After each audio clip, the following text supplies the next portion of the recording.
Знаете ли вы, что в современной Турции существует несколько мест, названия которых напрямую связаны со словом «кыргыз»?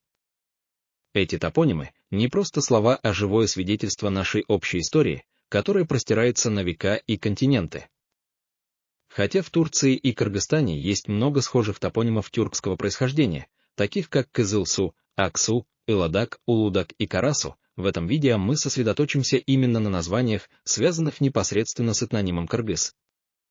Кыргызские топонимы и их значения. Кыргыз Искелиси, кыргызский пирс, в переводе с турецкого «Искель» означает «пирс» или «пристань». Это место недалеко от города Измир когда-то было важным военным портом Османской империи. Сегодня оно остается важной базой турецких вооруженных сил. Всего в 21 километр от него есть еще одно место под простым названием Кыргыз. Кыргызская гора. В провинции Эскишехир расположена гора под названием Кыргыз-Даги. Кто и когда дал это имя, до сих пор остается загадкой. Кыргызлар-Тырбиси, мавзолей кыргызов. Рядом древним городом Эзник находится знаменитый мавзолей, который, по преданию, принадлежит кыргызским героям.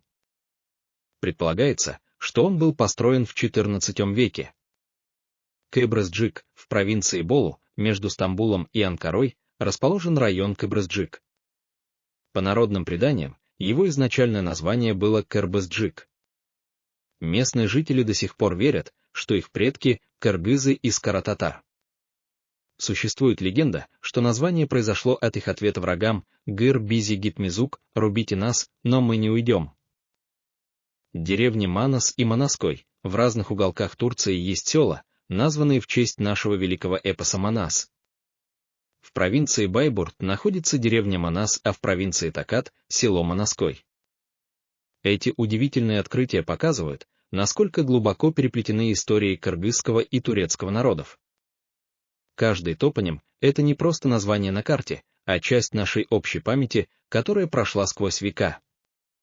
Чтобы узнать еще больше о захватывающих страницах нашей истории, подписывайтесь на нашу страницу.